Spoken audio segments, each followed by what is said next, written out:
tava vendo até uma matéria aí do lance que os caras estão falando dos evangélicos, ou da mistura de religião com tráfico de droga. Agora você viu? Os caras usando o símbolo de Israel, usando o símbolo religioso. A gente fez um vídeo sobre isso. Fazer um vídeo já sobre isso? Isso, já tem uns rolando, estudos. Cara, esse fenômeno, muitos caras da segurança pública chamam de narcopentecostalismo. Exato, cara. Isso, narcopentecostalismo. O que é o lance? Cara, o cara é traficante convertido, e dentro da favela ele expulsa pai de santo, e ele meio que pega lances da Bíblia, do Velho Testamento. Pra justificar? E usa em passagem de guerra, assim, por exemplo, tem que tomar um morro, certo? O cara pega lá a passagem da tomada de Jericó, da derrubada do muro de Jericó. Então, os caras vão usando esses códigos evangélicos, não, cristãos. Olá, sejam muito bem-vindos a esse canal. Esse é o Recomenta, onde a gente sempre faz comentários tentando ser aí o mais coerente e bíblico possível, né? Você pode discordar de mim, você pode ter uma outra interpretação, e eu peço que você comente aqui se concorda, não concorda, desde que seja respeitoso, porque eu não desrespeito ninguém, espero também receber esse respeito. Também quero te convidar a assistir o último vídeo do canal, onde a gente falou sobre a fala do André Valadão. E também um outro vídeo que eu gravei falando sobre a questão do cristão e da gula, da glutonaria. Hoje o nosso vídeo vai ser polêmico, essa semana tá bem polêmica. Você já ouviu falar em narcopentecostalismo? Acautelai-vos, porém, dos falsos profetas que vêm até vós vestidos como ovelhas, mas interiormente são lobos devoradores. Por seus frutos os conhecereis. Porventura colhem-se uvas dos espinheiros ou figos dos abrolhos?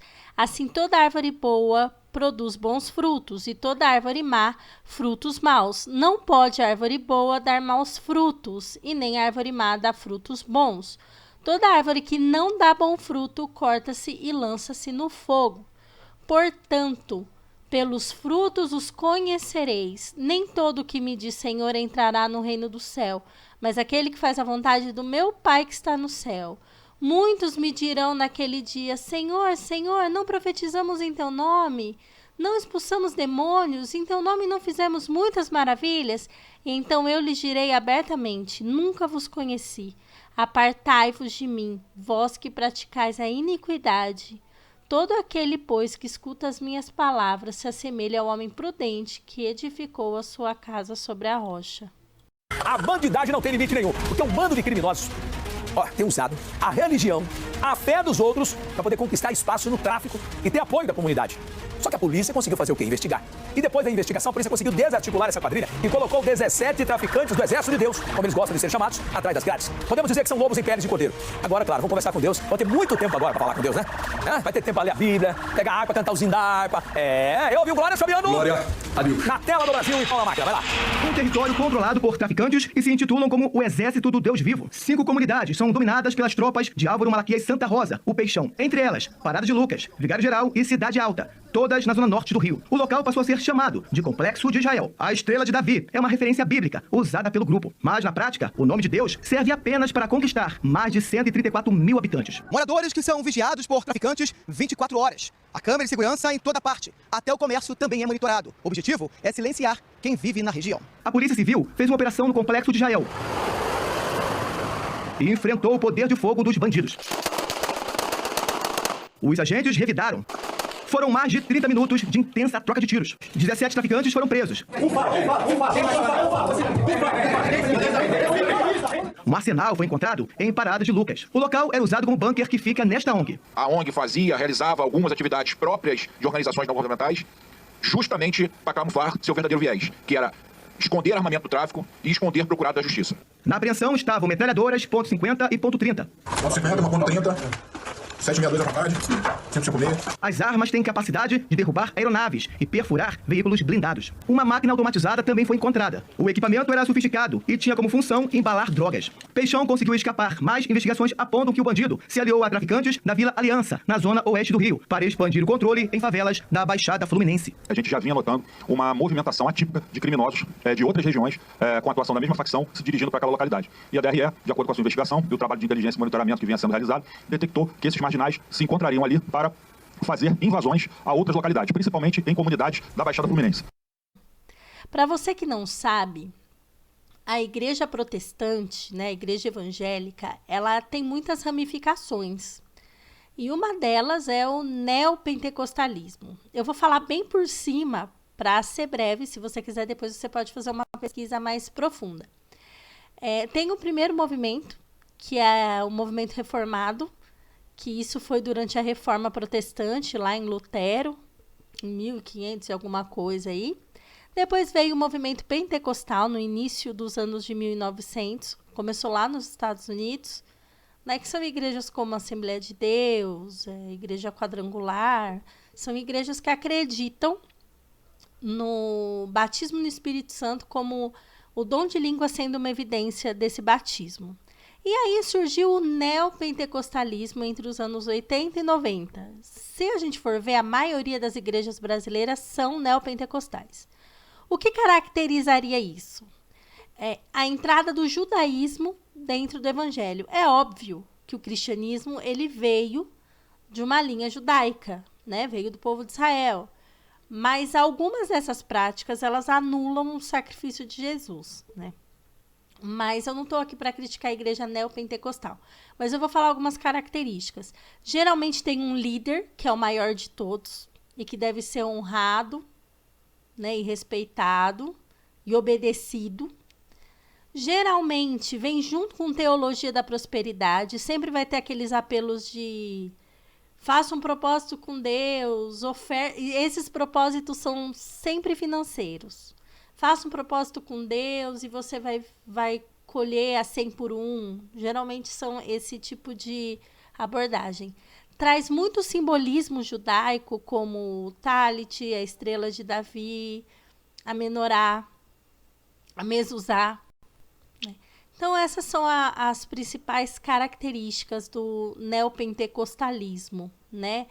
Geralmente usa símbolos como o sal grosso, mistura às vezes até com outras religiões. Olha, vem receber a rosa ungida, vem receber o óleo da unção e passa na sua casa e esse óleo vai impedir. Pega-se muito do Velho Testamento, fatos isolados e específicos, e aplica-se como se fosse hoje. Por exemplo, da mesma maneira que as muralhas de Jericó foram derrubadas, então você também vai fazer um ato profético declarando. Se você crê nisso, né, eu respeito você. Eu já fui do movimento neopentecostal. Hoje, para mim, hoje isso não faz mais sentido, mas eu respeito você que crê nisso, né? O sangue de Jesus que nos une, não são as nossas divergências aí de ponto de vista. Mas você precisa entender isso para entender o que é o tal do narcopentecostalismo. E tem muito a ver com o interesse do dinheiro. E deixando bem claro, nem toda igreja neopentecostal ela é corrupta, tá? Embora a maioria a gente veja escândalos. Então, bora pro vídeo. Entendi. Tava vendo até uma matéria aí do lance que os caras estão falando dos evangélicos ou da mistura de religião com tráfico de droga. Agora você viu? Os caras usando o símbolo de Israel, usando o símbolo religioso. A gente fez um vídeo sobre isso. Pra fazer um vídeo já sobre isso? Isso, já tem uns estudos. Cara, esse fenômeno, muitos caras da segurança pública chamam de narcopentecostalismo. Exato, cara. Olha isso, narcopentecostalismo. O que é o lance? Cara, o cara é traficante convertido, e dentro da favela ele expulsa pai de santo, e ele meio que pega lances da Bíblia, do Velho Testamento. Pra justificar? E usa em passagem de guerra, assim, por exemplo, tem que tomar um morro, certo? O cara pega lá a passagem da tomada de Jericó, da derrubada do muro de Jericó. Então, os caras vão usando esses códigos evangélicos, não cristão, né, mas mais pro lado evangélico, não pentecostalismo, porque vários desses caras são convertidos, e aí o cara acaba usando isso daí. Então você vai em certas comunidades, tem lá na parede, Jesus é o dono do lugar. Na porta da biqueira tá escrito os preços da droga lá, Jesus é o dono do lugar e tal. Cara, os caras misturaram. Os caras acho que entenderam um pouco errado a Bíblia, né, ô Paquito? Tinha droga na Bíblia? Eles entenderam muito bem como fazer marketing, velho. Tem essa também. Cara, que doideira isso. Mano, o neopentecostalismo é muito forte dentro das quebradas. Né? Tem um livro do Marcos Altivo chamado As Cores de Acari, que ele estuda em Acari, que é uma grande comunidade do Rio de Janeiro, como que o pentecostalismo e a religião têm se formado lá. A religião, principalmente evangélica, ela tem feito uma rede de proteção muito grande dentro das favelas. Então, geralmente, quem é o religioso na favela evangélica? É uma senhora que tem filhos. Muitos filhos, alguns filhos são envolvidos com a comunidade, porque é normal, você tá numa comunidade, o seu filho é envolvido, não tem nada a ver você ser evangélico ou não, né? E os pastores começaram a ganhar uma grande notabilização, enfim, eles começaram a crescer como grandes líderes, né? Tanto no mutirão, quanto, por exemplo, você converter traficantes, ou você ir lá, mano, hoje em dia, tem algumas quebradas, que a única forma de você conter que os caras tiram a vida de um cara, é o pastor ir lá e falar assim, não, eu converti ele virou evangélico. Aí tem cara que até perdoa o crime que o maluco fez, só que o cara fala, não, mas agora você é evangélico, você mudou, você tá em outra vida, então já agora tem que andar correto, entendeu? Então os pastores foram ganhando muito espaço nas comunidades e em lugares que tem o tráfico. E aí, cara, os pastores foram convertendo também traficante, todo mundo, mano, porque assim, O cara, ele não tá nem aí. Se você. Ele não é cancelador, Ele não tá nem aí, mano. Ele vai pegando quem vier pela frente, vai convertendo quem vier pela frente, entendeu? A missão dos caras é essa. Então, o narcopentecostalismo é um fenômeno que tá rolando no Rio de Janeiro. E a galera tem estudado bastante essa parada aí, viu, mano? Cara, que doideira, velho. É muito doido isso, né, cara? Essa mistura aí, né? Porque ela acontece muito na cadeia, né? Tem a ala dos evangélicos, é separado é meio uma proteção, né? Você tá. O pessoal que fala na cadeia tem. Os evangélicos, eles têm um grupo deles, né? Que meio fica a parte do comando, das coisas lá. Né? Então, mano, os caras chamam isso aí, mano, na verdade, de conversão. Os antropólogos chamam isso de conversão mesmo. O que acontece? É como se você tivesse no mundo do crime. Você tem o mundo do crime e o mundo normal pros caras. O mundo do crime é o quê? O cara que vive do crime, sacou? Certo. Então o que acontece? O cara vive do crime, ele tá no mundo do crime, ele segue as regras do crime. Quando ele é convertido, fica muito nítido que ele saiu do mundo do crime, ele abandonou, saiu fora, e agora ele tá na igreja, seguindo outras regras, outras éticas e tal. E aí, a bandidagem acaba deixando o cara quieto, porque ele tá seguindo o Deus e tal, tá convertido, já não tem mais problema. Então o pastor acaba sendo um legitimador disso. O cara pergunta, e aí, pastor, o cara tá indo bem e tal? Não, tá tranquilo, mano. Sai da vida. Deixa ele quieto que já ele vai construir a vida dele, pá e tal, entendeu? Pô, que doido, cara. E é forte isso demais. Total. As igrejas evangélicas no Brasil, né, pentecostais, começam com mulheres, mano. Mulheres negras, mais velhas, porque muitos maridos morreram, né? A mulher era dona de casa sozinha e tal, ela ia pra igreja, te ajuda, e assim foi crescendo. Você pegar a história de Edir Macedo, por exemplo, ele começou as igrejas dele, você pega as fotos, assim, que a gente já publicou, a maioria eram mulheres de periferia que estavam ali nos primeiros cultos, manja. Entendi. Cara, É lamentável que aconteça isso. Nós sabemos que para quem mora em comunidades, os chefões acabam dominando tudo mesmo. E é muito triste isso. O evangelho está tão deturpado que hoje as pessoas acham que por elas terem um símbolo, por elas terem lá o óleo ungido ou por elas darem dinheiro, elas podem comprar a salvação e as bênçãos de Deus. O que é muito absurdo. Neopentecostalismo não é narcopentecostalismo. Esse termo, na verdade, é a fusão das duas coisas.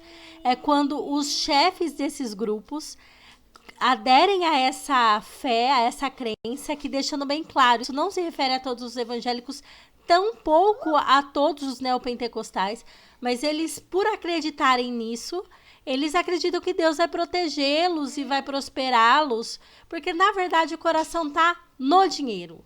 A gente sabe que existem pastores sérios e por serem sérios e homens de Deus, são respeitados por essas pessoas que não andam no caminho certo. Mas a gente também sabe que existem algumas igrejas que, para tirar proveito, para ter recursos, às vezes até para conseguir funcionar lá dentro, acaba abrindo mão do que é certo, do que é bíblico, e acaba aí tendo como convertido ou como membro pessoas que não vivem, né, com algo de acordo com a palavra ou que não ouvimos. Acautelai-vos, porém, dos falsos profetas que vêm até vós vestidos como ovelhas, mas interiormente são lobos devoradores. Por seus frutos os conhecereis. Porventura colhem-se uvas dos espinheiros ou figos dos abrolhos? Assim toda árvore boa produz bons frutos, e toda árvore má, frutos maus. Não pode árvore boa dar maus frutos, e nem árvore má dar frutos bons. Toda árvore que não dá bom fruto, corta-se e lança-se no fogo. Portanto, pelos frutos os conhecereis. Nem todo que me diz Senhor entrará no reino do céu, mas aquele que faz a vontade do meu Pai que está no céu. Muitos me dirão naquele dia, Senhor, Senhor, não profetizamos em teu nome? Não expulsamos demônios? Em teu nome não fizemos muitas maravilhas? E então eu lhes direi abertamente, nunca vos conheci. Apartai-vos de mim, vós que praticais a iniquidade. Todo aquele, pois, que escuta as minhas palavras se assemelha ao homem prudente que edificou a sua casa sobre a rocha. Só retomando o texto, nem todo que diz Senhor, Senhor, no último dia vai ser recebido ali no céu por Cristo. Pela árvore, a gente conhece o fruto. E o fruto é o fruto do Espírito. Não dá para servir dois senhores. Não dá para ser servo de Deus e ameaçar pessoas e obrigar pessoas, até porque o cristianismo, se a gente for ler ali o templo bíblico, Jesus nunca obrigou ninguém a nada. Jesus dizia suas palavras e as pessoas tinham ali a opção de obedecer ou não. Jesus não ameaçava as pessoas que não o seguiam. Então, assim, é absurdo que isso esteja acontecendo e que você não confunda. Às vezes, você viu, aquele traficante se converteu. Olha para os frutos primeiro. Olha para os frutos primeiro. E aí a reflexão. E os seus frutos e os meus frutos têm sido frutos de arrependimento? Infelizmente, nós somos pecadores, necessitados da graça de Deus. E glória a Deus por sua graça. Mas a Bíblia diz, se afasta de mim a iniquidade. Você que pratica iniquidade. Iniquidade é quando determinado pecado é uma prática na sua vida e você não está preocupado em mudar. Bom, eu espero que você tenha gostado desse vídeo, que nós possamos orar pelo povo que vive nas comunidades, que vive numa situação muito triste, muito opressora, e que a gente não caia em qualquer conversa de achar que todo mundo que diz Senhor, Senhor, está sendo movido por Deus. Até porque a melhor maneira de mentir é a mentira parecer com a verdade. E nós sabemos muito bem quem é o pai da mentira e nós sabemos quem é a verdade. Que Deus te abençoe. Até o próximo vídeo. Eu vou deixar o link de um documentário da BBC maravilhoso explicando esse movimento. Se você tiver interesse, você pode clicar aqui para saber mais informações sobre esse movimento maluco. Deus te abençoe e até o próximo vídeo.